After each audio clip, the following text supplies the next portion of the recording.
اگلا سوال ہے، وہ سائلہ ہیں، ان کا کہنا ہے کہ بہت زیادہ ایک چیز بڑھ رہی ہے، اور ہم آپ کا بھی بہت تجربہ ہے، ہم بھی دیکھتے ہیں کہ عام طور پر بڑے لاڈ اور پیار سے بچیوں کو پالا جاتا ہے، ماں باپ بڑی پیار سے محبت سے بچیوں کو پالتے ہیں، پھر شادیوں کا وقت آتا ہے، شادیاں کر دیتے ہیں، لیکن آج کا جو ماحول بڑی تیزی سے اس طرح بڑھ رہا ہے کہ وہ خامن کیونکہ اخلاقی تربیت نہ ہونے کی وجہ سے بد اخلاقی تو کرتے بھی ہیں، لیکن مار پٹائی کا ایک بہت سلسلہ شروع ہو گیا۔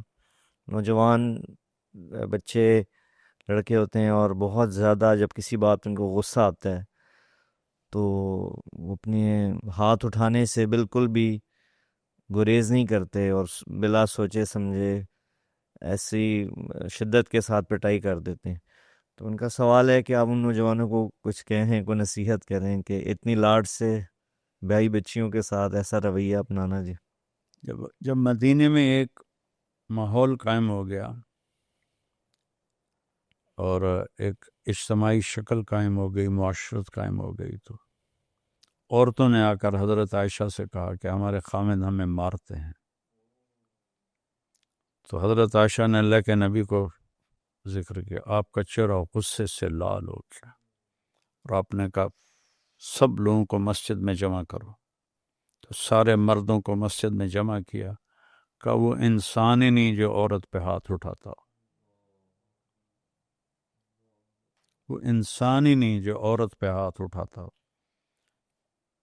اور سب سے اعلیٰ درجے کا مسلمان ہو جو بیوی سے اچھا سلوک کرتا ہو، اور میرا سلوک اپنی بیویوں کے ساتھ سب سے زیادہ اچھا ہے۔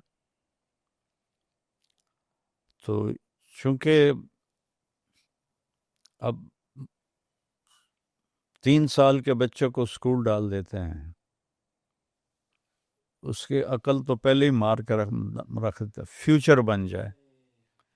اب یہ تیرا بیٹا 3 سال کا پوتا، میں اس کو دیکھتا ہوں تو میں لرز جاتا ہوں کہ اس عمر میں مائیں بچے کو اسکول چھوڑ کے آتی۔ یا اللہ، ٹیچر آئی چند دن پہلے، 2.5 سال کے بچے کو ماں باپ چھوڑ کے آ رہے ہیں۔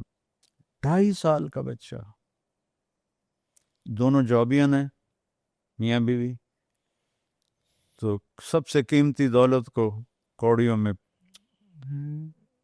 ضائع کر دیتے۔ یہ بڑے ہو کے اچھے انسان نہیں بن سکتے۔ 7 سال تک تو اللہ کے میرا نبی کہتا نماز کا بھی نہ کہو، تو 7 سال تک کیا کرو؟ گود دو، محبت دو، تاکہ تمہاری چیزیں ٹرانسفر ہوں، بلوٹوتھ آن کرو جس سے ڈاٹا شفٹ ہو۔ اتنا بڑا بستہ 3 سال کے بچے کو اٹھا کے بھیج دو تو اس کے نیورون ہی جل جاتے ہیں، اس کی فائلیں ساری جل جاتی ہیں۔ اس میں میں 11 سال کا تھا جب ابا جی نے مجھے اسکول بھیج دیا، لاہور سنٹ ماڈل اسکول۔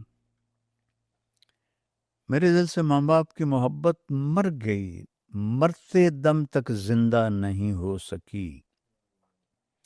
تبلیغ کے بعد میں ان کا فرما بردار بن گیا۔ پہلے میں گستاخ تھا، بدتمیز تھا۔ تبلیغ نے مجھے ماں باپ کا مقام سمجھایا، میں نے ان کے سامنے ایک اچھے بیٹے کی زندگی گزاری، لیکن یہاں محبت نہیں جاگ سکی۔ اور طاہر میاں نے میٹرک تک گھر میں ٹائم گزارا، تو جس طرح اس کا اظہار محبت ہوتا تھا ماں کے ساتھ، میں اپنی بیگم سے کہتا کہ جیسے طاہر میاں ماں سے لاڈ کرتا ہے، میرے اندر تو یہ بات اٹھتی ہی نہیں ہے۔ افسوس ہوتا ہے، لیکن میں کیا کروں، میرے اندر پیدا ہی نہیں ہوتی۔ میں تو 11 سال کا تھا، یہ 3 سال کے بچے کو چھوڑ کے آتے ہیں، تو وہ کہاں اس بیچارے اس سے بڑا ظلم کیا ہوگا۔ پھر ہمارے ادارے جو اتنے بڑے بڑے، انہوں نے، وہ تو کاروباری ادارے ہیں، تعلیمی ادارے تو ہیں نہیں، تو نہ کوئی اللہ کا۔ مجھے پھر بات یاد ہے کہ میٹرک تک ملائیشیا کے اسکول میں پڑھنے والے مسلم بچے بچیاں پورے دین کی تعلیم حاصل کر چکے ہوتے، اللہ، انہیں اپنے دین کا پتہ ہوتا۔ اور میں نے ایک نوجوان سے پوچھا کیا نام ہے، کہنے لگا عمر۔ میں نے کہا حضرت عمر کو جانتے ہو؟ کہنے لگا نام تو سنا ہے۔ پھر آگے کو ایجوکیشن ہے، جو جس نے بوائے فرینڈ گرل فرینڈ کا کلچر یہاں زندہ کر دیا، جو یورپ کا کلچر ہے۔ اسلام میں زنا کا تو کوئی کسی طرف سے بھی کسی بھی مذہب میں زنا جائز نہیں ہے، کسی بھی مذہب میں، چاہے وہ مذہب آج غلط ہے چاہے صحیح ہے، لیکن یہ بوائے فرینڈ گرل فرینڈ کے نام سے کھلے عام زنا ہو رہا ہے۔